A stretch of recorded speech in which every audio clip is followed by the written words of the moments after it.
David, outstanding contribution to sport award. Yes. How do you feel? I feel thrilled, honoured, and humbled, really, I think. Humbled because I'm in the presence here this evening of some fantastic sportsmen, sports people, and some fantastic volunteers. And to get this award is a real joy, and I'm so pleased. And for anyone watching who doesn't know, tell us about what it is that you've done for sport in Sussex. Okay. Yes, I've been involved in cricket all my life. I played for a long time, and came to Sussex in 1973. Played cricket for a team called Preston Nomads Cricket Club in the Sussex League, and then eventually became chairman. I also got then involved in the early 2000s with Sussex County Cricket Club, and I've been involved since that as a member of the committee first and then the board. And I suppose my biggest achievement is to lead the team that actually integrated recreational cricket and professional cricket into one. There's a real challenge to do that.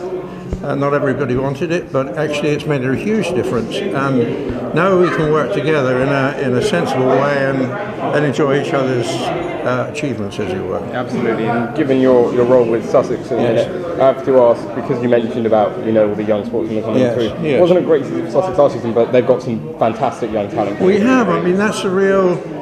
There's a real joy actually to see that. One of the other finalists mentioned here earlier that to see these youngsters coming through is the ultimate reward, isn't it? And we don't do it for seeking rewards. We do it because we think we can make a difference and help.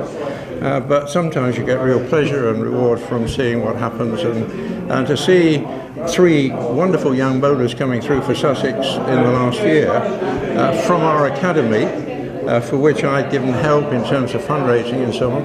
Magnificent, really. Absolutely wonderful. And you mentioned, obviously, like so many other people here tonight, no one does it for the recognition, they do it for the love of it. But is it nice to get that recognition for all the hard work you've put in as well? Well, of course it's very nice. It's brilliant. I can't believe it, really. It's fantastic. But I also like to give credit to those of our partners, our wives, husbands, boyfriends, girlfriends, and others, who actually allow us to do this, actually, because I spend 25 hours a week, 30 hours a week sometimes, and my wife never seems to complain that I'm going to yet another meeting, as it were, or whatever. And I think thanks to their support and their patience, and above all their tolerance, I think we wouldn't be able to do all this, and I wouldn't have been able to. And I give credit to my wife and, of course, on behalf of everybody else, to their partners, as it were, for allowing us to do it, really. Brilliant. So finally then, I've got to ask, would you say, given all the hard work you put in, for the passion that you have for cricket, would you say that if anyone here, anyone watching at home, shares a passion for a certain sport, they should follow that in the way you have? Fantastic. Yes, I do. I think, when I retired, I think I needed 3 things. I won't tell you the first 2, but the third one, it's good health and a little bit of money to do what you want to be able to do. But the third thing was that you need to do something. You need to have a focus in life. And for the last 15 or 16 years I've been retired, I've had that focus. And one of the great joys is that cricket is usually played and organised by young people.